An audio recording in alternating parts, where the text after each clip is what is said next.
Welcome back to the Herbalist Hour. Today, I'm extremely excited to have on Rebecca Ingalls. Welcome to the show, Rebecca. Thank you, Mason, and I'm extremely excited to be here with you today. Welcome to the Herbalist Hour. This is where community gather, merging the power of people and the flowers, the sweet and the bitter to the salty, the sour. Umami, it's time for the Herbalist Hour. All right, we're on the same page. I love it already. Yeah.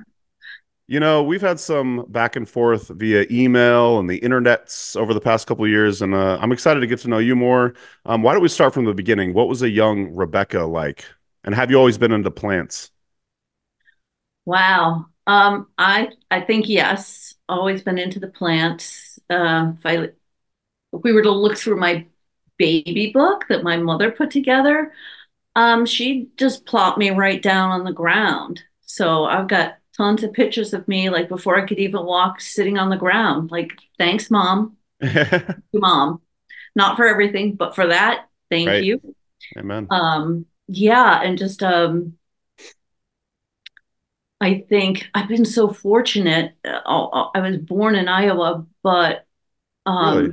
since age 2, yeah, my father went to Palmer Chiropractic College, Oh, and so while he was in school, yeah, I was born out there one hot summer. okay. And but from there, from like age 2 on, I was either on the Atlantic coast or the Pacific coast. And he couldn't practice chiropractic here in Massachusetts. I live in just north of Boston in Massachusetts. It wasn't legal to practice. So he brought us all out to California. And we moved a lot, but we ended up in San Francisco for the most part until like something all happened in 1967 out there in San Francisco. Oh yeah, I would imagine. Yeah, Yeah. and so we moved on up to just north of the Russian River. Same little town that you hear Rosemary Gladstar talk about, Guerneville, California. Okay. And so yeah, we lived for a year up in the hills of Guerneville. I went to fifth grade there, Wow. and my dad had a life-changing, I don't know, some type of epiphany where he decided that the only true food for humans was that grew on a tree. So we ate fruit and nuts for a year. Oh wow. Yeah, Fruitarianism. oh, gosh, it was intense because we had not been very in San Francisco. I think I ate like peanut butter and fluff for lunch, and then cedar pies or hostess cupcakes or Wow. junk cereal. Like my mom, I don't know. So they had this big change. It was quite drastic. So, but up there, we were really out in the woods, and we lived in a very small trailer in the hills with no electricity. And so we my three siblings and I, we hung around out in the woods when we weren't in school, and there were wild boar up there. And so my father made us aware of that and told us to be aware of where the trees in the surrounding area so we could run to safety and climb up a tree. Oh So wow. yeah, so I That's think that's wild. very, very much into trees. I love trees, and I Mm, think yeah, just hanging out in the woods, and I don't know, the plants got me.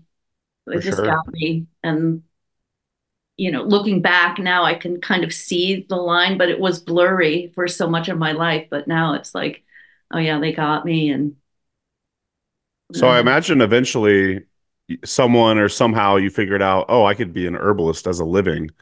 What was that yeah, transition like? And who were like some of the people you studied with or influences and whatnot? I'd have to say somewhere along the line in a health food store, there was I think one of those magazines you can pick up. And I think that's where I found Rosemary Gladstar. Of course. Makes sense. Sage Mountain, and it Yep. was a correspondence course where you do your homework and put it in the mailbox and wait 3 or 4 weeks for your homework directed. This is pre-internet. Yeah. Yeah. Yeah, so that was late 90s. And at the same time, well, I might have done an aromatherapy. I think the aromatherapy course came first. Oh, wow. Um so Who was that that with? Pacific Institute of Aromatherapy, that's out there Okay. in the Bay Area with Nice. Dr. Kurt Schnellbelt. Gotcha. Great course, intense chemistry. And even I would say even before that, in raising 2 kids in the 80s, I had someone gave me a homeopathic kit. So and it had like a materia medica in it. I think it was boric or something like that. And so raising 2 kids, I was always looking through the materia medica, matching up, homeopathy, likes, treat likes. Right. So that was my real introduction to like the scientific binomials, Yep. So it was ipecac, aconitum, belladonna. Oh, yeah. We're talking the drop dosage plants here. So I had never been to a doctor as a child. My dad as a Oh, chiropractor. wow. My mom was a registered nurse, but Hmm. he never brought us to the doctor, and I kind of followed in those footsteps. And homeopathy, um, whether it was placebo or not, I don't know it.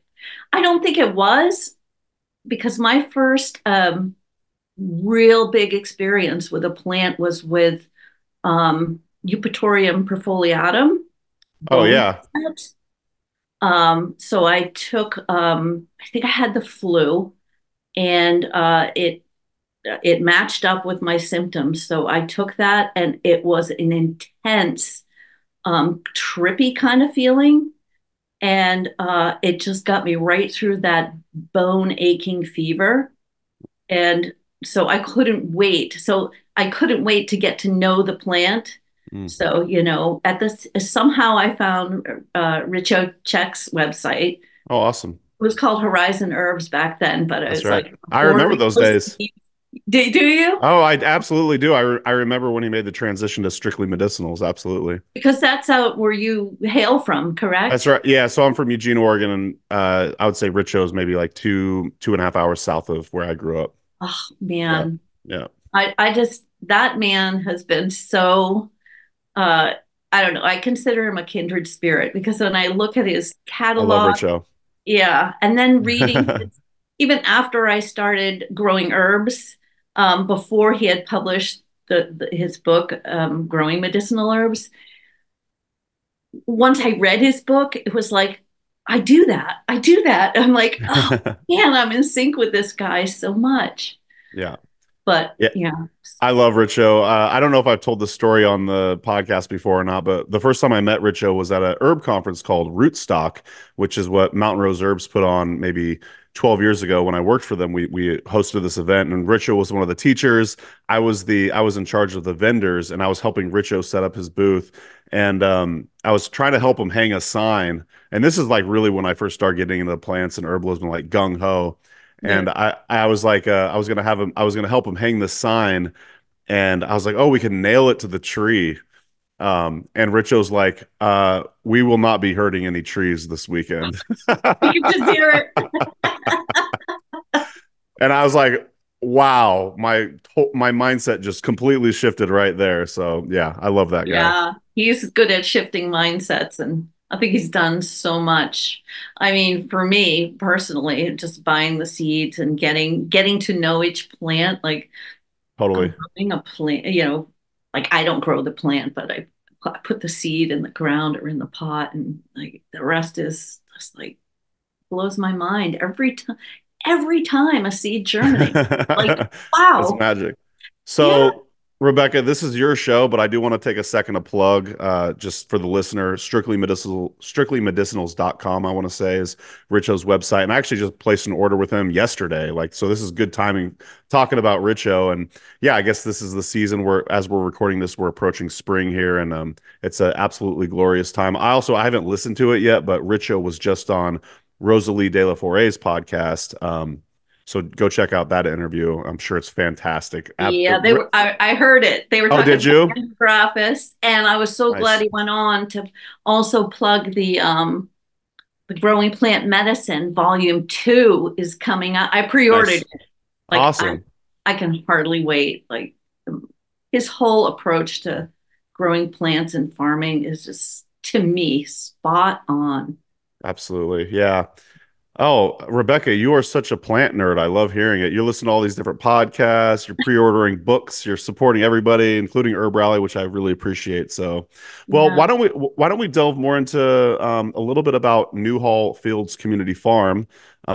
I know we've like listed your events before, and now that I've was researching for this interview, I watched a YouTube video where you're kind of introducing the team, or someone recorded this beautiful video of Newhall Fields Community Farm, and it just seems like such a fantastic project. So I would like you to tell us and me and the listeners how that came to be, and kind of just the general story behind it.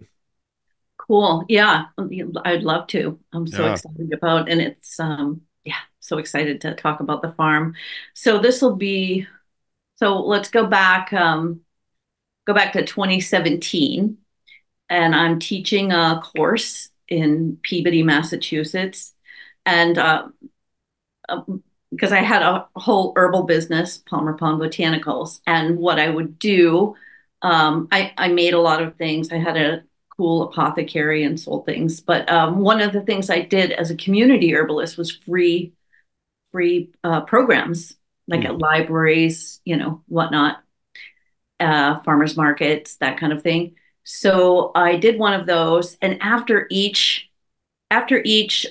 free community event I would ask people, like, do you have any space in your yard or mm, any raised beds that you aren't using this year? Or if you know of anyone who has land, I'd love to grow some herbs, cool. because I just wanted our community to have local herbs.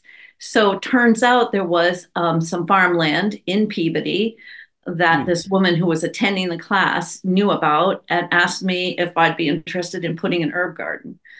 wow. So it was, I'll just never forget driving out and seeing that land and being on it. Like, talk about a place, just the profoundness of this particular piece of property.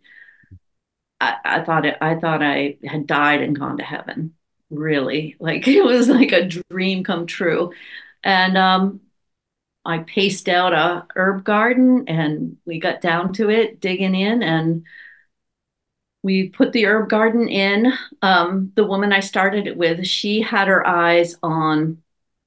Um, I had my eyes on the herbs. Like, Sure.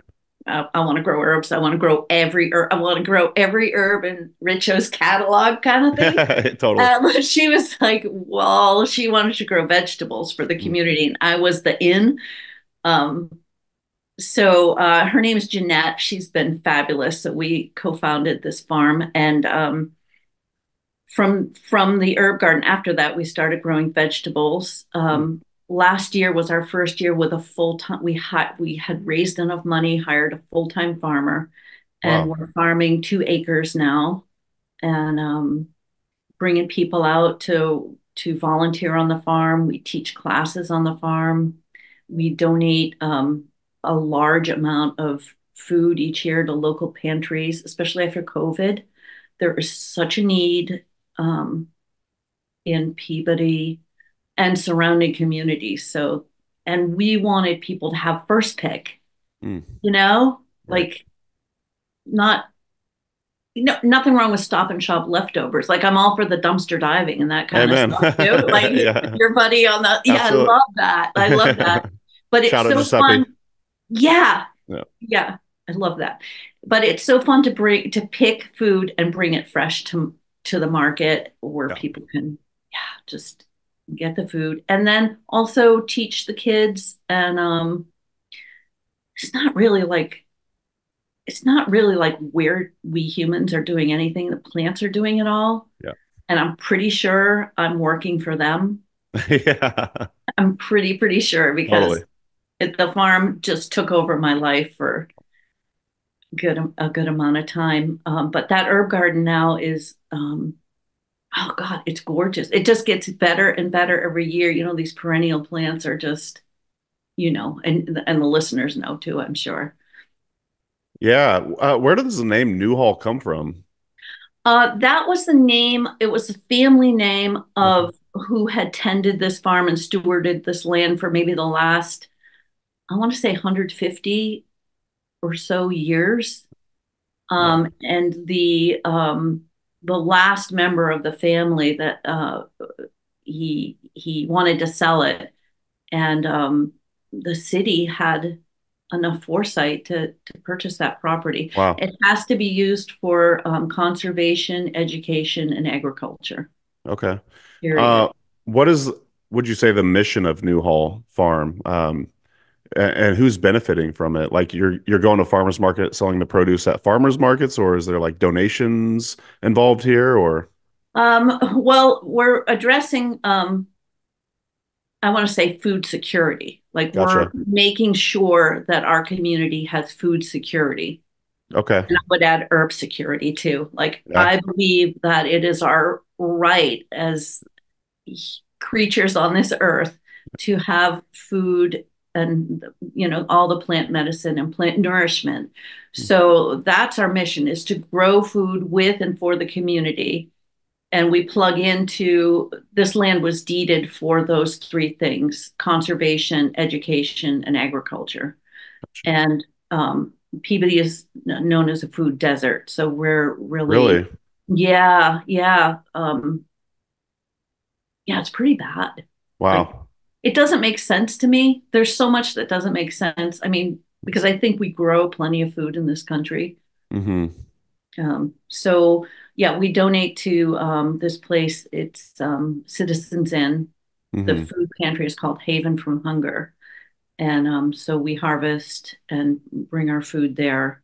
And then the other thing that we've been approved for SNAP and HIP is Nice. it's a food incentive program here in Massachusetts where you could use your SNAP card at a farmer's market or with our CSA boxes, and you get that money back on your card. Wow. I've never Yeah, heard of that before. That's awesome. yeah. I thought it was nationwide, Yeah. but I'm not sure what states. But Massachusetts is a state that has that healthy incentives program. Amazing. Yeah, it's pretty cool. So you have to get approved for it. They only take on so many farms or farmers markets, but yeah, we haven't. Let's see. The first 2 years we did do farmers markets, but the Peabody Farmers Market closed. They don't Mm-hmm. have it anymore. Um, Part of the problem. So that's what we do to make it accessible, and people can buy a CSA box, and users come and pick it up at the farm. So there's the vegetable and food component, then there's the herbal component. It sounds like you manage kind of say the herbal side of things. And I'm Yeah, forgetting your partner or co-founder's name. Uh, Jeanette. do you kind of split it up that way? And it sounds like you do education, plant walks, et cetera. Does she do education on the food side? She's more on the administrative Oh, side. okay. So I was on the board too, and I was like Gotcha. the default treasurer, and Okay. I was not happy in that role. Yeah. But to start a nonprofit, I mean, it's a lot of work to start a nonprofit. We did the long form, and it was just a lot of administrative time, Mhm. and but to really dig in and get a farm going too, it's a lot of we didn't have a rototiller. Like it was Hmm. a lot of elbow grease and me hobbling around after shoveling too much. Um, so so I would say I was more on the land. She does a fabulous job administratively writing grants, like finding these grants, and um This woman is a dynamo that way. She's just Love it. fantastic. And our farmer, CJ, is amazing too. She's young. Enthusiastic. Yeah, she's got the bug, Yeah, and she's got totally. the bug for the. And I knew she's got the bug for the herbs too. So it's Yeah. so fun. Yeah, bringing her in and getting her planting hedgerows. I love a hedgerow. Mm. Well, shout out CJ. Yeah, I saw CJ in that video as well. Jay So, Hughes. Yeah, she is. I love her. And for the first time ever last year, she was full time, and her enthusiasm for me and the herb garden and for the farm as a whole really gave me such a peaceful feeling like the farm's going to make it. Now CJ absolutely. here and she's in love with it and she's hooked. So, yeah, speaking of, what would you say kind of is like the long-term vision? Do you guys talk about that? Like, where do you see Newhall heading? We, well, we just hope we can grow more food Yeah. and reach more people. Um, so that's pretty much what Farmer CJ and Jeanette are working on. And I selfishly have my assignment from the herbs, and Mm-hmm. that is to reach more people, get them to fall in love with the herbs, and also to understand that, oh man, this is so important to feel secure and resilient, especially after COVID. Like, Yeah. know that, plant medicine works. Yeah. Herbs work. Herbs work. That's Yeah. right. And they're for everyone. Everyone ought to be able to get the herb that they need. And they can. So this is going to probably be published at least in a couple months, but it sounds like you've got a lineup of classes scheduled. So if people want to attend some classes, will that be happening all summer, or how often do you teach out at the farm? Well, pretty much we've got 3 volunteer days a week. So Tuesdays, Thursdays, and Saturday mornings. Okay. And pretty much if you come to volunteer on that day, I, I can't be quiet on the plans. You're really an herbal teacher. Meet my Oh, friend, yeah, you gotta know this, gotta know. Did yeah. you know? Um, and but I really want to work on letting the plants speak for themselves and me not leading Oh, the witness. I'm really working on that, Mason. oh, that's a good way to put it. I like that. Yeah, because Let the plants teach. people will gravitate toward the plant that Yeah. they need. Yeah. Yeah. So I do want to say the URL looks like it's Newhall Fields Community Farm.org. Of course, Yeah. as per usual, I'll leave the link in the podcast show notes. I am curious what is, I'm sure there's lots of plants growing, but are there any particular herbs that you kind of want to call out that are growing on the farm? Mm-mm-mm. Well, let's see.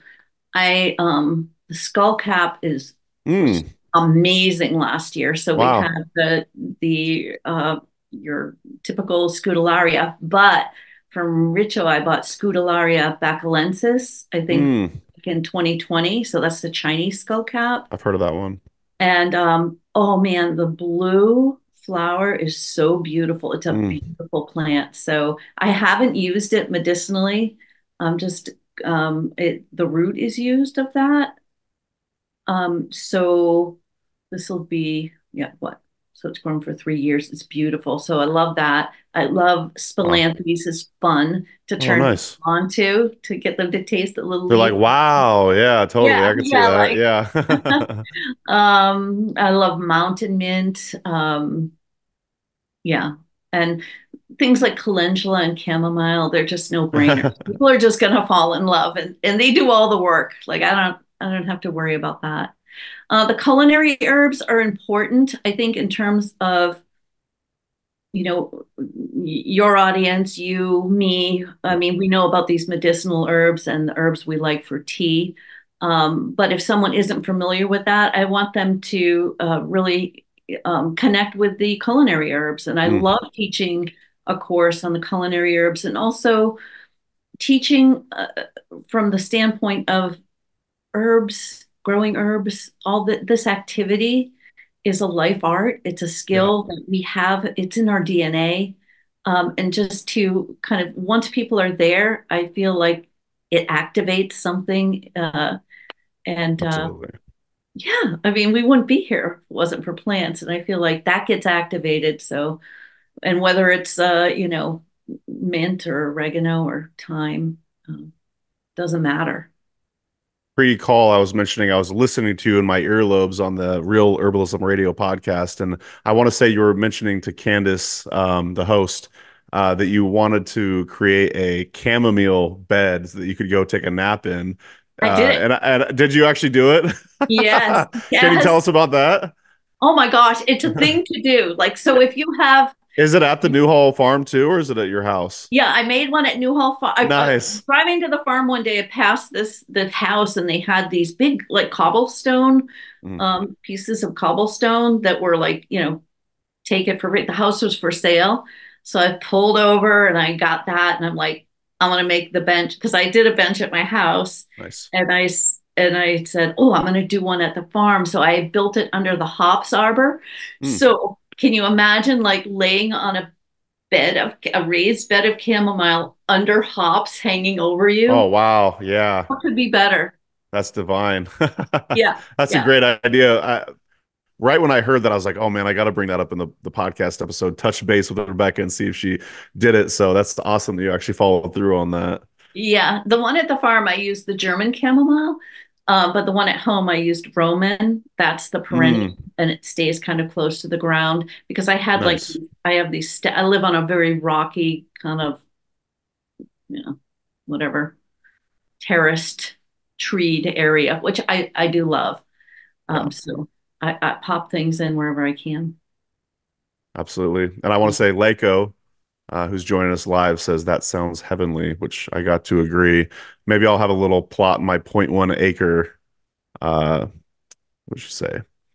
I love Okay. living garden features. Yeah, yeah, exactly. Even in a small yard, there's definitely room for a little chamomile bed. So, Yeah, you just sit there, and it's good because it's a twofer. Like, so you're right. connected to the chamomile, but you're getting grounded. I'm a big fan of going out barefoot, even in the winter. Like, Amen. I do the same thing. do I have you? to oh yeah, absolutely. I have to, I make a point of it to do it every day, like touch my feet to the ground, You 1000%. too. I'm full blown hippie, Rebecca. So Yay. I'm a tree hugging, dirt loving hippie, absolutely. Tree hugging. Yep. Let's see what Lako says here.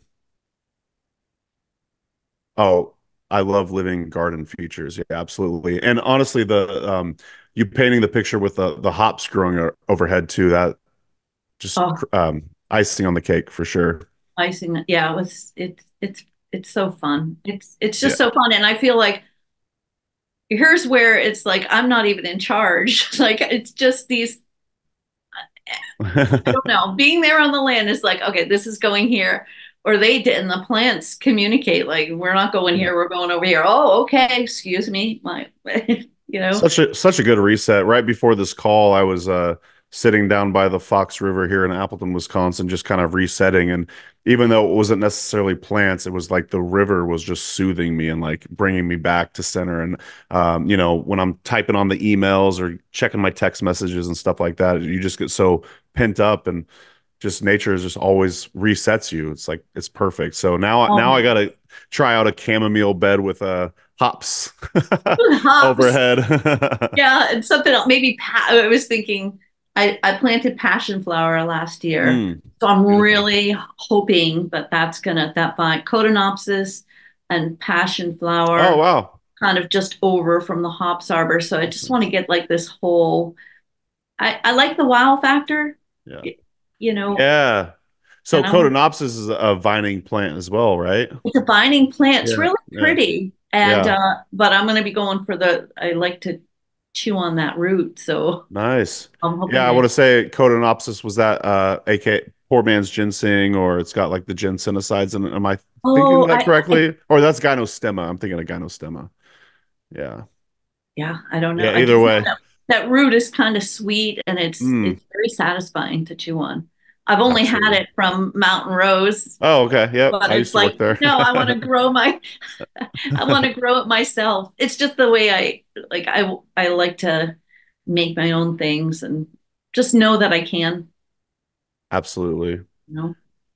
Lako says she's or love hanging out under my lilikoi vine. Lilikoi is passion fruit. So awesome. Nice. Well, I do want to transition to some of your other work. I'm really excited to talk to you about. You're also a therapist. But before we get there, I would just like you to kind of plug Newhall Community Farm before we continue and just say, how can the listener support if they would like to do that? Oh, great. Thank you, Yeah. Mason. Yeah. So we also have the URL newhallfields.org. Oh, So nice. that's Okay. It's a little easier to shorter. remember. Yeah. Yeah, it points to the same website. So the official name is Newhall Fields Community Farm. But go on over to newhallfields.org. You can find us on Facebook and Instagram. And we do have a donate button. And, Nice. if you can also, we have a social media, Daybar does our social media. And Hey, I, Dabar. I'm not really up to speed on this kind of stuff. But Totally. Instagram, Facebook, like us, watch our video, like it. Our YouTube video has that you watched, I think, Mason. Yep, I did. Yep. I'll leave a Yeah. link to that in the podcast show notes too. Yeah, because we love it. We love Yeah. comments. Yeah. Give us a like, send us a heart, There you or go.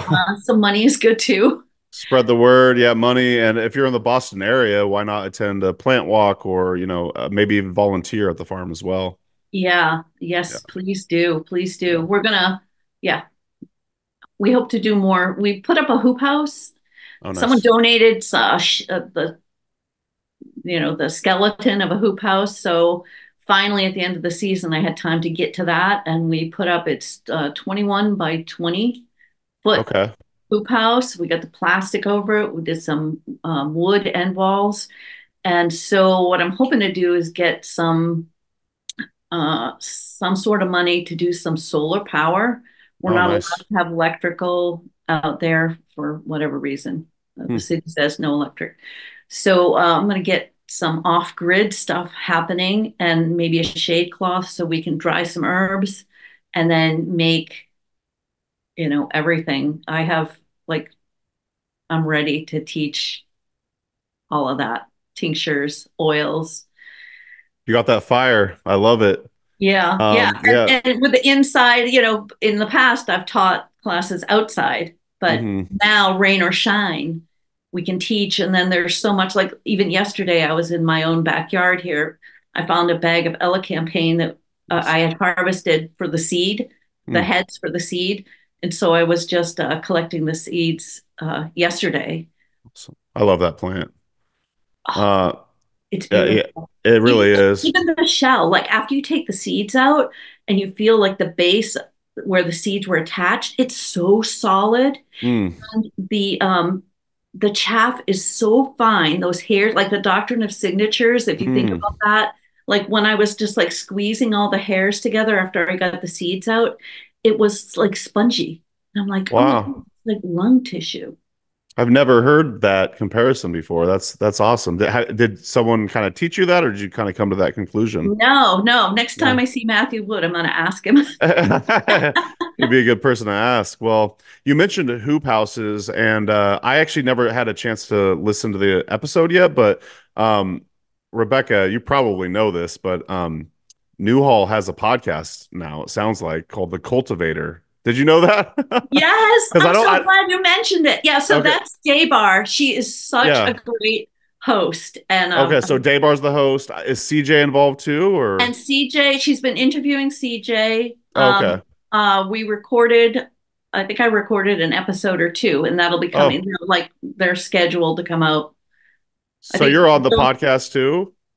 Yeah, I'll be on that Oh, podcast nice. talking about the herb garden and all Awesome. that stuff. Yeah. Sweet. Well, yeah, I did find it on Spotify, so I'll leave a link in the podcast show notes. But yeah, it's called Oh, The Cultivator, and you mentioned the Hoop House, and I want to say that was their most recent episode where they talk about I want to say 30 minutes on the new Hoop House yeah. situation. So So we got two. So the hoop okay, house they were talking about was one We actually got a grant to Mm, fund this whole thing, to buy the kit, have help putting it up. And so as that was going up, I was watching nice. and then kind of modeled the build that I did for the herb. So the herb has its own hoop house. So Oh, that's the rad. hoop house where that one does have electricity, just got plugged in. CJ's going to be starting seeds in there. And then we have the second hoop house, which is, I'm calling it the herb house. And Nice. that's, yeah, that's the little hippie sister. Okay. All right. I love it. Well, why don't we transition a little bit? You're, I don't know if you call it your day job, but you're a psychotherapist. Is that the correct terminology Yeah, that's what okay. I do. Yep. So yeah, I'm just kind of curious. You're farmer, therapist, herbalist, but sticking with the herbalist and therapist, is there a way that you would say therapy informs your herbalism or vice versa? Like, how do those kind of coincide and live together? I'm still figuring that part out. It's Yeah. coming together at this point in my life. I'm turning 65 this year, and it's finally coming together. I couldn't see Mm, what was happening because I, was taking, Rosemary's course and learning from other herbalists and going that route. And at some point in my life, um, in the 90s, I realized that I felt like I needed some help. Like, I feel like, man, I feel like I'm doing everything right and things should be going good by now. I'm heading into my 40s and didn't feel good. I didn't, something seemed off, totally. So, and I resisted for a while, went to a few therapists, and I finally found a really good therapist. Shout out to my therapist, Barbara Alex, Barbara who Alex, shout out. Barbara Alex, I love it. changed my life. Yeah. And also, I added, 10, 12 years ago, I added in a male therapist, so Tom Massa. Oh, okay. And yeah, and so, and that was a interest of mine in school at some point, but I really didn't like the way psychology was taught. It was like studying disorders and things like that. What I like about the approach that I learn and that I teach now is that it's based on human nature. Mm, Like, we're animals, like we're mammals. yeah. We're nature. Mm, There's nothing bad about us. That's not possible. That's not even, it doesn't even exist. It's like we're more or less healthy. We're thriving or we're not thriving. So that was such an epiphany for me. And what I noticed is as I did my own work in therapy, remember how I was saying I would look at the homeopathic materia medica, and I was like, what I noticed was that as my psyche was healing, my body was too. And so it really drove home that there is no separation. mm, So that's kind of how the herbs and the psychotherapy go together. The psychotherapy is very specific, that we talk about beliefs and what I believe. So in our brain, in our organic computer that we have on top of our neck, um, is a programmed organ, or mm. our brain, which believes beliefs. Like, it's all beliefs, like based on, how do you even know what your name is? Someone looked at you a certain way and made the sound of Mason, and Yeah. and you think that's I your name. am Mason. Yeah. You figured it out. Yeah, yeah. But are you really? Like, Right. how do you know? That's, so a lot when we're very little is fed to us. And So so interesting. now as adults, I think what's so fun is just figuring out who am I? Mm, Like, who am I if not my parents' idea of me? yeah. And so that's been the journey there. And it's been such a rewarding journey. It's been such a game changer. Like, Mm, my life is so much better than I ever imagined it could be. In my marriage, I've known my husband for 39 years. wow. That uh, and we, and we still like each other and have so much fun together. And I think that's a result of doing that work on my mental health. Yeah. Um, So backing in from beliefs, fuel, or force all thoughts, feelings, and behaviors. So the way I work is I look at those three effects, thoughts, feelings, and behaviors, and help people back into, what am I believing? And is it true? Mm. Is it, because if we're plugged into reality, that the reality is that we're human animals, there's nothing bad about us, we're always doing the best we can. Um, that's great news. Yeah, I'm dog sitting right now and being up close and personal with this dog. I'm like, I don't know if Scarlet the dog is necessarily feeling the same emotions and feeling bad the way we constantly we're constantly fighting ourselves. And I love the reminder that we're just mammals, and that's They're really just interesting. mammals. That's a Yeah. really interesting way to look at it. And the other thing that you said was something about I want to say you said you attended therapy first, and then you had this calling, and then you wanted to become a therapist. And I don't remember who I was asking. I don't want to misattribute who said this when I said, "Do you have any advice for becoming a professional herbalist?" And they said, "Go see an herbalist." And I thought that was really interesting. I'd never heard someone say if you want to be an herbalist, you should hire an herbalist for your own personal health. And it sounds like you kind of did that with the therapy route. Like you went to therapy, you saw kind of behind the scenes, you worked on yourself, and then you kind of became a therapist. And I just thought that was really interesting. I don't know if you have any comments That's on that. Yeah, I do. I really like the way you said that, and it Yeah, tickled something in my brain. yeah, It's the same kind of feeling, yeah, so that herbalists will be familiar with. It's so good and so exciting yeah. that you have to share it with others. 100%. Like it's discovering that plant that you love, and you can't wait to tell someone else about yarrow, and that it's Right. something like that. Like it's so good, you won't Yeah. believe this, and that's how it felt. And I was Yeah, I was someplace and someone had asked me some advice. Well, what I found was people were starting to ask me advice. Same thing as herbalism. Right. Somehow it's out there, you got that vibe going and people are asking you. And I remember saying, geez, I think I'd like to hang out a shingle. And Mm. so yeah, so I did. And it's been it's really profound, as profound as herbalism. I can't separate the two things out. But what I've noticed, Margie Flint Mm. is actually an herbalist that I went to on the. Oh, awesome. So that was kind of fun because I questioned whether or not I wanted to be a clinical herbalist. But where my mom was a nurse and my dad was a doctor, I heard them talking about their people all the time and this or that. And uh, I didn't think I wanted to do it. Margie's really cool though. Totally. Yeah, her intake is intense. I bet. I bet. Yeah. She's a pro from what I She, hear. Yeah. yeah, she is, and she goes all the way back to when you're in utero. Wow. What did your pair? One of the questions in the intake. This is an aside. What what did your parents say? Like, what did your father say when he found out your mom was pregnant with you?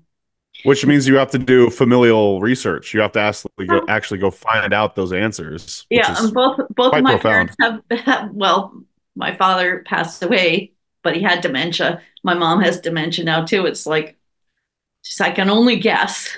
Right. Yeah. Now I want to go see Margie.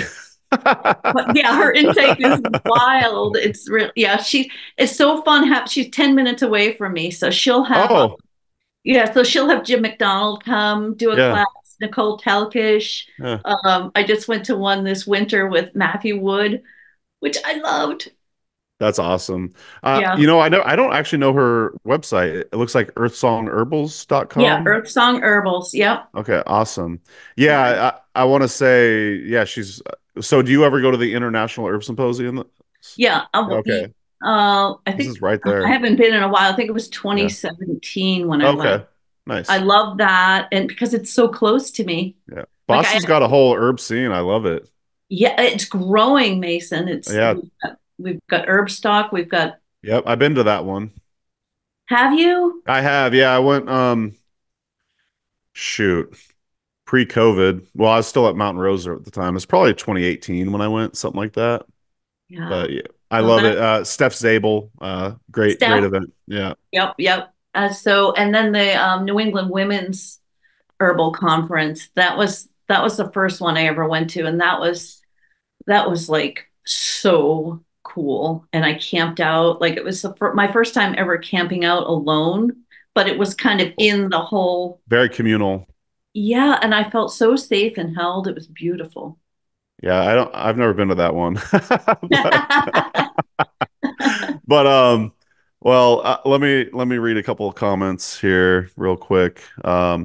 So Lako says we lived off grid in NorCal for 15 years when our sons were babies. They had their own greenhouse for early homeschooling and winter playground. Magical times. We're on the big island in my hometown now to be close to my folks. This interview really spoke to my heart and was so inspiring. Mahalo for Oh, allowing me to listen in. So awesome. I'm glad you're enjoying it, Lako. And then Lako says Margie is an amazing. Sorry, let me say that again. Margie is amazing. Her son has a restaurant in Kauai. yes, Oh, yeah, wow. I didn't he know that. does. She will be a speaker at the upcoming Herbal Entrepreneur Conference next week, which is free. Yep. We're definitely promoting that one as well. Oh, I are actually, you? yeah, That's I'll leave a link to that well, this will be this will be out way later, so no big deal, but we'll maybe they do it annually. It's an amazing event. I taught, I was interviewed for the herbal entrepreneur course a couple years ago, but yeah, it's a great event, but well, how are you doing on time, Rebecca? I still got a few questions for you, a bunch I'm of questions I'm for you. I'm fine if you are. All right, great. Well, then maybe we'll end up Friday going over. afternoon. That's right. Yeah, here we go. Happy Friday to you and Lako. Um, shoot, I had other train of thought too I wanted to say, but that's okay. Well, That's I want to right. keep it rolling. Do you have any um, say low-hanging fruit advice for helping someone with their just mental health or self-care, self-love, that kind of thing? Anything that we could, any, bits of advice that you could kind of bestow upon me and the audience, me specifically, for working on our self-care, self-love, and mental health? Yeah, well, I think the plants are a nice start. Totally. But I don't think there's any substitute for a healthy self-concept.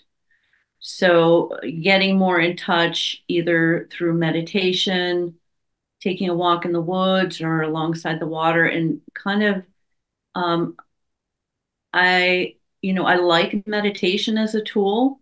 Mm, If one can sit, like you said, you were sitting by the Fox River yeah, totally. and just letting the thoughts flow like a river, and Mm, imagine you're on an embankment, just to hear some of those so that you can get clued in to what's going on with your self-concept, because there's a lot of lies, mm, and we've got to fight those lies, and we've got to stay plugged into reality and the truth that yeah, that everything about us is justified and respect worthy. We're forced to be just like a tree or a plant or a bird or a fish or anything. yeah. And we wouldn't knock I mean, these squirrels are going wild out here. It's like they don't care. They just want the nut they want. And they're That's going for right. it. They don't feel bad about it. And there are areas also, there are like universal lies that we all, I think, suffer from. One is the blame lie. It's such a big lie. Mm, And I think kids are taught that they're to blame for other people's unhappiness, mom and dad's unhappiness, and so forth. And that's not true. yeah, Like, we're not to blame for anyone else's problems, and we're not even to blame for our own. Yes, now that we're adults, we have to respond to our needs and to our hurts. And so, yeah, if you can find someone, it's been really weird since COVID. Like, my yeah. therapy practice just really, I mean, I never thought that being a psychotherapist would make one popular, because it had never been the case until COVID. Like, so many couples um, called, and they're not getting calls back. So I don't know what it's like out there in the world of finding someone to talk to. Yeah. Um, but it's important to know what's what those thoughts are, like where the kind of hooks are in the self concept, where the dings are. So for your practice, do you think Do you think it's good to just see you say once a week or once a month, or a therapist in general, not just you, but Hmm. consistency over the long haul, almost as like a taking like a tonic herb? Or do you think it's kind of like seasonal? You do it as needed, or I guess it probably depends on the person. But I'm just wondering, like, how do you see your practice? Do people just come back week after week, month after month, or do you think it's, you see what I'm trying to say here? I've done a lot of therapy, Oh, and cool. I definitely want to get back into it. I moved away, and my therapist stopped doing online after COVID happened. So, Oh, but I'm just kind of curious, like, you seem to be a very empowering therapist who provides a lot of tools, and I'm just wondering, do you think it should be, even if you feel ready to step away from therapy, do you think it's good to like do like say maintenance sessions, if that makes sense? I have a lot of people who do maintenance sessions. Yeah. Like they want to get plugged back in because it's like a if you think of therapy as like a drop on a think of a stone that over time has a daily drip. So the daily drip is the lies. Oh yeah. Well, the lies are the ones that give us problems. The truth never will give us a problem. So how Mm, we get hurt, unless we uh, a limb falls on our head or we're in a car accident, how we basically get hurt is, I believe, due to believing something that's not true. mm-hmm. So if you think of that Interesting. as drip over time, there it causes a groove in like Mm, a rock, and so therapy is like a drip over here in this other place. It doesn't stay unless there is repetition and recency. mm, So, or it's like maybe learning a language. yeah. I'll often say because I think what I teach is so it's not always popular. Um, and you would think it would be. Like when I say to someone, there's nothing bad about you, they don't believe it's so contrary to what they believe. It's hard for them to even take it. Yeah. If you can stand it, if you can stand the truth that you're a good person and there's nothing bad about you, then you'll come back. Mm, So the people I tend to work with are people who can stand that, who can okay. stand hearing that. And so they may come, it depends upon what's going on. So if it's like a marital thing and, it's like or a job transition or students getting out of college and making some transitions there, it could be a weekly thing. And then it may taper to, like titrate to every other week. And then maybe it'll be maintenance sessions. Once a month Um, or whatever. yeah, Yeah. whatever, I tell my people, you're driving the bus here. Yeah.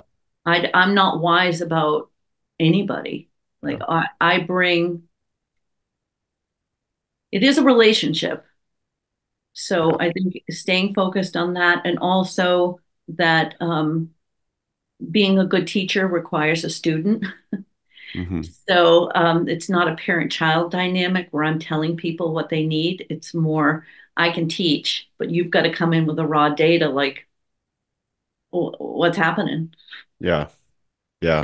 and then we work together. We kind of dig around together to find out what belief is you know maybe getting in the way there. So yeah, it depends. Some people won't make a return, but some people like to have it on the calendar so they know they're coming.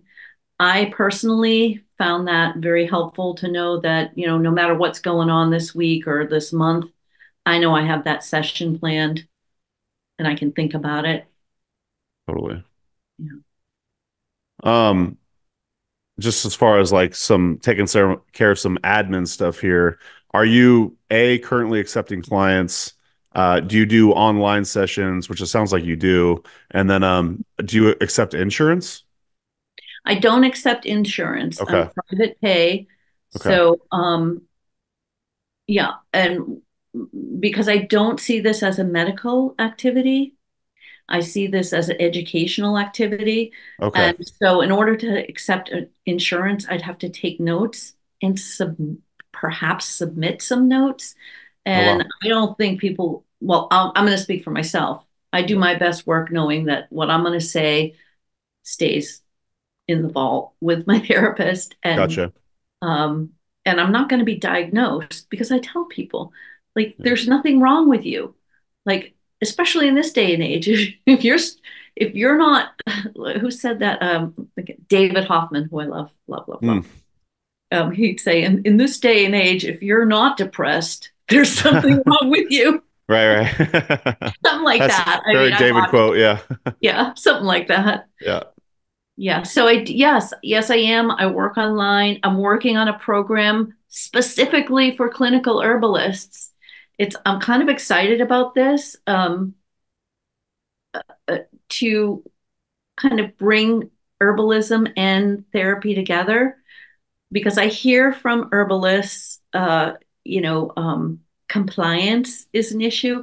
And just to get the expectations, I think if you're starting an herbal practice, or if you have one, you probably know what I'm talking about, to have your expectations with what your activity can provide for another human being. We've got to have these expectations based in reality, and humans struggle to take care of themselves for very good reasons. And so, you know, working on this course, hope to launch it in November, um, and I'm pretty excited about it, just because, you know, at my age, I don't think I'm going to write a book, but I feel Okay. like maybe I could put a course together. And Absolutely. and I think herbalists are the type of people that would be open to hearing, you know, we're Yeah. creatures of nature. Like, it seems to go together. Totally. So we'll find out. I have a lot of doctors in my practice, also medical doctors, and they're struggling too. And it's so hard for them to grasp the idea, Yeah. you know, that this is not pathology Right. and there's not a Interesting. quick fix. Like, you you have the answer within you. So you mentioned your course. So yeah, this will probably be live, like I said, in a couple months. Do you think you'll have a website up by then? And if you do, please email it to me and we'll get it in the podcast show This will notes. force me to have a Okay, there you go. website up. Exactly. Yeah. And Now like, we're holding you accountable. I've got to get with it again. When I had a shop, I did a lot with the Instagram and videos and all that, and I've kind of let that slide. So I get that going, some introductory videos and whatnot. Awesome. Well, stay tuned. Well, I'll stay tuned, and I'll include a link, dear listener, in the podcast show notes and the YouTube description for the course. Um, just a couple more questions for you. Why don't you tell us Sure. about, well, before we get into Palmer Pond Botanicals, I was just kind of curious, do you have a restaurant? I thought I heard that somewhere. Oh my gosh. Yeah. Yeah. So well, I don't have a restaurant. I married a chef. Oh, And okay. when we first came to this suburb of Boston, back in '87, we opened a small restaurant and we Oh, ran it together. And so I was the, you know, bartender, okay. custodian, you know, oh my All the gosh, above. we were young, we were in our 30s, we had little kids. And so we ran this restaurant together. And then my husband, John, went on to start another restaurant with partners up in Andover. He's actually there right now. He's retired, but our son is running it. And Oh, he called dad in to go cook tonight because someone's out. no way. Oh, So wow. yeah, and Okay. it's called Palmer's Restaurant and it's in Andover, Mass. Wow. And That's so awesome. I was the pastry chef there for 25 years also. Wow. You know, That's awesome. you can't start an herbal business without money. Right. You have to have a side hustle. So mine was like, yeah, big bowls and whisks, and it translated beautifully when I wanted to open my apothecary because I know how to make things in quantity and figure out measurements. That's super cool. Yeah, I was just curious. I heard that. So yeah, you've got quite the extensive past. Like I said, farmer, therapist, herbalist, Yeah, wait till you're pastry chef. 65. Yeah, exactly. Yeah, no, I'll keep building and yeah, learning new skills and stuff. So, awesome. Well, with that, why don't you tell us about Palmer Pond Botanicals? So Palmer Pond Botanicals, I founded I believe it was 2012. Okay. Um, and what was happening then? Oh, so back when I took those courses in the 90s, especially the aromatherapy course had a segment on making um, creams and lotions and the chemistry of that. And so I loved doing that because I was making pastries. I'm great with a bowl and a whisk and measurements. So I made this face cream. My sister was living in Nevada at the time, and I made her, it's so dry out there. Like it's so dry that when I would go to visit her, I'd get nosebleeds. It's like, Wow. so I made this face cream for her, which she loved and, shared with friends. And, then my mom wanted some. And then so I started just making things because I wanted to make my own, like, I like to make my own soap. I like to make my own creams and lotions and balms because I know what's in them and I just like doing that stuff. So, but I would make quantity. So when I ran out of my Rose Absolute that I used in that face cream, I decided that I would sell. I had the idea to sell it. Hmm. So what I did was I started an apothecary because I had the restaurant kitchen to use, and I would go to farmers markets. So uh, my town was not very savvy about herbs. When I went to the farmers market and they had no, like, because I'd have like a big jug of like liquid soap that I had made, and so they could pump their own soap, and they wouldn't know what to make of it. And they would smell my soaps. I don't put essential oils in my soaps. It's such a waste. Right. It's just going down the drain. Right. Um, but they didn't get it. So my next step was I need to educate these people. So that's when I started doing free courses. Hmm. And then I had a chain. I had to rent a new space for my office, and I found this little cottage in Salem, right near Salem University. And it had like two big picture windows. And I'm like, this would make the cutest herb shop. So I had my therapy on one practice, herb shop on the other. And so one of the things I learned from Rosemary Gladstar, she, at one interview or at some point, she said, if I had to do it over again, I'd maybe go more like for having like herb spas or something like that. So I took from her course, like I think it was chapter 5 or something about having foot soaks and facial steams. So I said, you know what? To drum up business, I'm going to have Friday night facials. Hmm. And because I had been in the restaurant business, I had all the equipment and I set up a huge table for like 20 people in the cottage the first Friday of every month, and it was free.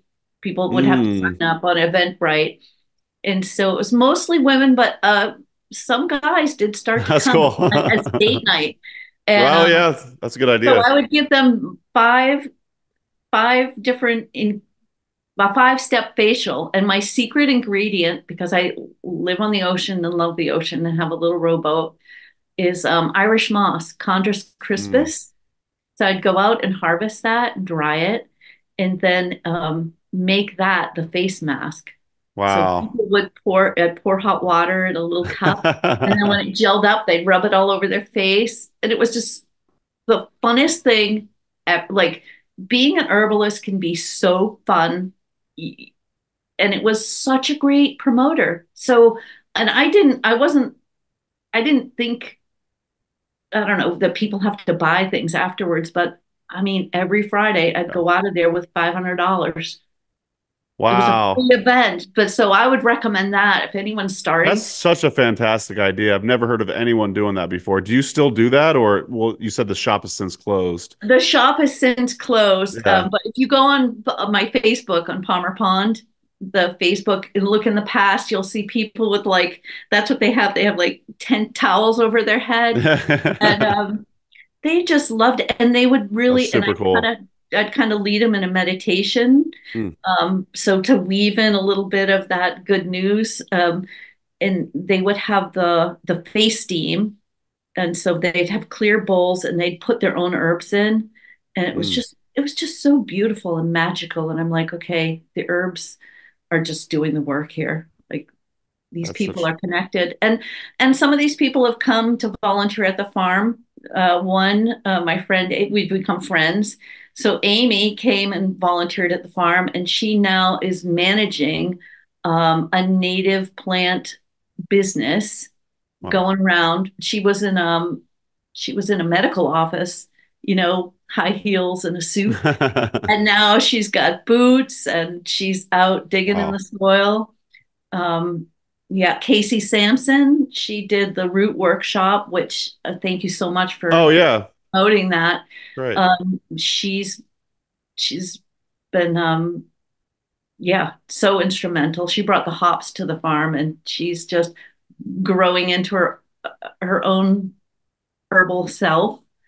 Uh, yeah, You just love so to see fun it. to see people grow. High school students are now, these young, teenagers are really into the herbs. So it's like for me, it's so exciting to know that this is going to continue on. It's not going to be lost again, you know. I do know. I'm ram- Absolutely. I'm rambling on. I forgot where we even started with that. No, no, that was all fantastic. I was following every word you said, and I All loved it right. all, Rebecca. So yeah, absolutely. It's very inspiring to hear about the work that you've done, that you are doing, to see that the next generation get so enthused over the magic of herbalism. And yeah, it's just been an absolute delight hearing your story, getting to know you more. Why don't we wrap it up with a little bit of, do you have any advice for the budding herbalist who's looking to make herbalism their career?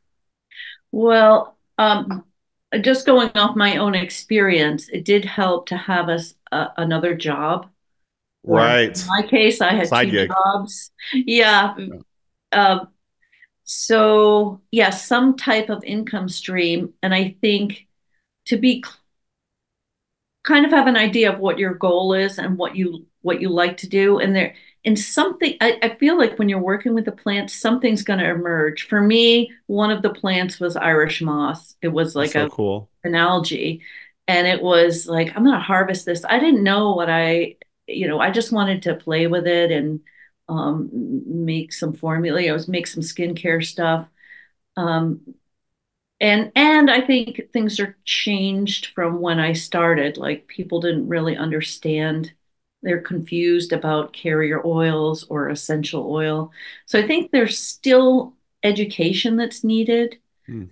And I think if you can do, for me, uh, doing the free community events because you can advertise them for free. Like you do Eventbrite will promote. I mean, I'm sure there's so many other platforms that will promote your free event. Um, Herb rally. HerbRally will. It used to be Mason. It used to be like print newspapers. Yeah, You I could get a remember that. press release, Yeah, but you can get the word out that you're in town and this is what you're doing. I think if you're thinking about being a clinical herbalist, I do think taking a course, interviewing. I think before you sign up for a course, you ought to be able to interview the instructor or the herbalist that's teaching it to know if it's a good match, whether it's a absolutely. Seven Song or Jim McDonald or Margie Flint, like they're all different. Yeah, And I know there are certain herbalists that I vibe with right. and and not so much others for whatever reason. And no problem with that. Yeah, that's why the interview is so good. And I've said this story on the podcast before, but when I first started before I took the Columbine School of Botanical Studies, they have a 3 hour interview before you get into the school, so you know by the end of that interview if you are all a good fit. So, And that's so smart of them. I mean, I think I do that as a therapist too. If uh, that's someone cool. calls me, I don't charge for this. Come in Yeah, and you ask me questions, interview me as much as you need because it prevents false starts, yeah, yeah. you know? But that's, if you're going to be a community herbalist, though, you you probably know a lot more than the people that are going to come for the plant walk. So do a plant walk, That's present such great something. advice. The free events, and when I worked at Mountain Reserves, we used to host something called the Free Herbalism Project, and this would get anywhere from 200 to 1,000 people out to Mount Pisgah in Eugene, Oregon, for this full 5 6 hour event. And honestly, it was a great marketing tool for Mountain Rose Herbs. Granted, it was marketing, but at the same token, it really was kind of like giving back to the community because they had the means to do so. It doesn't have to be some crazy free event, in your community. Even those facials that you would help with the community, like that's such a fun idea, and it probably cost you some money, but not a whole lot. But it just It, generated buzz for your business. yeah, it was easy because I had so I approached my husband for air pots for the hot water and clear bowl because I wanted Right. it set as a beautiful table. And I, Right. I just like that. I love that kind of stuff. Um, that was me. It's something that I love. I love also, I had so much fun packaging, I just like making stuff. Like I like to make my own stuff. And so get a feel for what you like and what you don't like. Yeah. And it doesn't have to look like anybody else's. Like the Right. world needs yours, you Oof. know, we need Absolutely. it. That's so well put. I love that, Yeah. Rebecca. Oh, Yeah, thank you. And absolutely. yeah, very cool that you work for Mountain Rose too, because I think about my herbal journey and, Yeah. being able to buy like good quality. I just love the whole model. It seems like real deal. Yeah. Um, And just for to clarify, I don't work for them anymore. I don't know if you knew that or not, but I of did course work I for. know. Oh, I okay, cool. follow you. So, that's right. I just misheard, and I want to make sure. Yeah, I think that's kind of cool that you had that experience and Yeah, it was amazing. and I but I and to speak to the farm, just one last plug for the farm. Yes. I had a local herbalist. She has a store here, Terry at Artemisia Botanicals. She brought Oh, her herb school out last year, and it was so interesting to see people who hadn't seen plants growing. They've yeah. only worked with the dried herbs to make that connection and to know like the your friends at Oshala Farm and Right. like Zach Woods and like all the farmers that Mountain Rose buys from. That's hard work, people. Like Mm. that, it takes a lot to properly grow, dry, and process those herbs. Pay the good money. I mean, it's you if unless you've experienced it, you can't know how much goes into it. To like, it's so much. I It's a wish I joyous could. work. Right. I wish I could remember which herbalist said this to me. Shoot, it was probably 15 years ago or something like that. But they said, I can't believe Mount Rose charges only 20. Oh, it was Cap Meyer, I think. Yeah, it was Cap Meyer. Oh, Cap Meyer said, I can't believe Mount Rose only charges what, $20 a pound for nettle or something. Like the amount of work that goes into producing that quantity of herb is just, yeah, it doesn't compute. It's so yeah. much work, like you said. And drying. Yeah, because I Right. did that last year. I dried herbs on a small, like, I sold for the farm. The farm sold, not me, but I did the drying personally in my Yeah. own. I have a drying shed from when I had my apothecary. And yeah, I got a little kickback on the price. And I'm like, wait a minute, I based it on Mountain Rose's price. And I'm like, wait a minute, this was like, I don't have a big drying heater fan Yeah. thing or any of that. Right. And Oshala, do have to shout out because of you talking about Oshala Farm, I bought some of their hydrosol. Oh, You nice. had that in one of your podcasts. Yeah, Unbelievable. Helichrysum, it totally. is so good. So good. So I love anyway, hearing that. Yeah, I actually haven't even tried one of their hydrosols yet, but knowing what Elise and Jeff are up to at Oshella Farm, I know it's going to be top notch. So it's really cool that you actually bought it, heard it on the ad, and then tried it out. And so Rebecca can attest to the quality of the Oshella Farm hydrosol. unbelievable. Yes, because that's one I use in my formulating for my special face cream. So yeah. That's Mhm. awesome. Very Yeah. cool. Well, one more comment here. Leko says, so many gems of wisdom and mental takeaways I really needed to hear. What Rebecca shared today. Also, Leko says, I would love to take Rebecca's course. So there's more accountability for you, Rebecca, to follow through with this course that you're going to be creating. I want to say you're calling it a course in human nature for herbal clinicians. and be sure to email me that link when it's live. Yeah. The And, website is, I have the URL. It's oh, called, nice. it's Okay. conceptsofreality.com. Conceptsofreality.com. So, Lovely. Go yeah, I've for got it. my work to do. There you go. And you also have let's see, palmerpond.com and RebeccaIngalls.com, which is where your therapy practice is. And people could get in touch with you. Like you said, schedule a free call, see if it's a good fit for you and for them. And Absolutely. yeah, any closing thoughts before we wrap up and get out of here, Rebecca? Oh man, get out, get with the plants. It's where it's at. Man, the plants are where it's at. And also thank you for, Oh, sure. it's so fun to get to meet you. Um, Likewise. yeah. It's fun, when we're just going back and forth, direct messages or emails or whatever. You're like, you get a general vibe of the person, but nothing beats hanging out, even though it's Zoom. We'll have to kick it in person someday, Rebecca, when we make it to the One of these Northeast. events. Yeah, maybe Absolutely. the International Herb Symposium or something. That's close to me. So All right. Well, we'll have to meet at the IHS, the International Herb Symposium.com. Awesome, y'all. Well, thanks for listening, Rebecca. Really appreciate you joining us on the show. And shout out and thanks to Amanda for editing. And we'll see you in the next episode of the Herbalist Hour. bye for now. Thanks so much for watching today's episode of the Herbalist Hour. If you enjoyed it, please give it a thumbs up.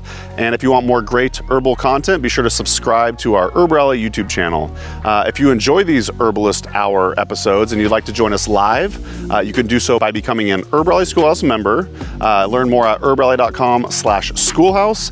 And if you want to get your first 30 days for free, use coupon code YouTube30 at checkout. So our HerbRally Schoolhouse members get access to exclusive video classes, monographs, and a lot more herbal community discounts, along with joining these live Herbalist Hour interviews. So one more time, herbrally.com/schoolhouse.